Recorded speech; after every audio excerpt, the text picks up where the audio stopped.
Nakuha sang Tultugan Festival sang Maasin, Iloilo ang Grand Slam victory matapos nagkampiyon sa Kasadyahan sa Kabanwahanan 2026 nga isa sa highlights sang Dinagyang Festival 2026. Ini ang ikatatlo nga sunod-sunod nga tuig nga nagdaog ang Tultugan Festival ug kun humalin sang 2024 napauli sini ang 1,200,000 pesos nga cash prize.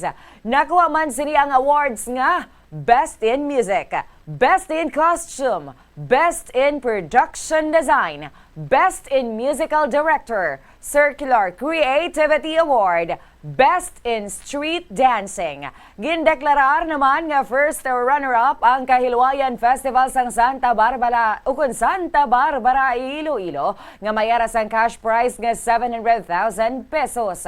Nakuha man sini ang awards nga People's Choice Award, Best in Performance, Best in Choreography, kag Best Choreographer. Samtang sa ila man nagkadto ang Ingenuity Award. Ang Kasag Festival sang Banate, Iloilo ang gindeklarar nga second runner-up sa amo nga pa-indis kag nagdala pa uli sang cash prize nga 200,000 pesos. Yari ang kamahin sang announcement sa Kasadyahan sa Kabanwahanan 2026 winners. So our grand champion,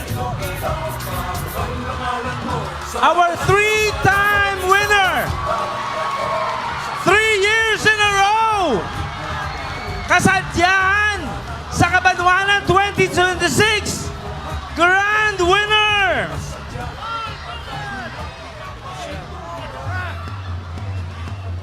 Tultugan Festival!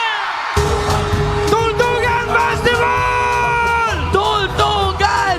Tultugan! Tultugan! Tultugan!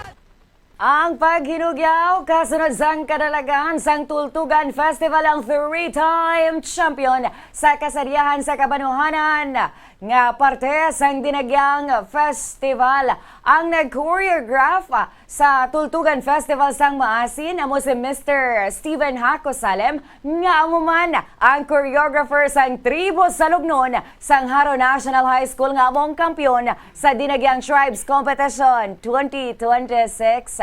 Sa separado naman nga interview sang Bomb Radio kay Maasin Mayor Francis Ansingamboy, iyagin pakigbahin ang tuman sini nga kalipay sa kadalagan sang Tultugan Festival sa ikatlo na nga kahigayunan. Nagpahayag may ni nga hindi na magpasakop sa masunod nga tuig ang Maasin Iloilo sa Kasadyahan sa Kabanwahanan Festival agod nga mahatagan sang kahigayunan ang iban pa nga mga banwa sa amo nga kompetisyon.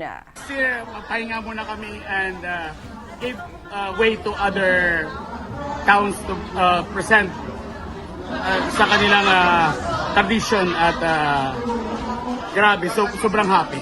Ay, hindi na kami. Hindi na talaga. Hindi na. Final and irrevocable. Final na yan. Alright.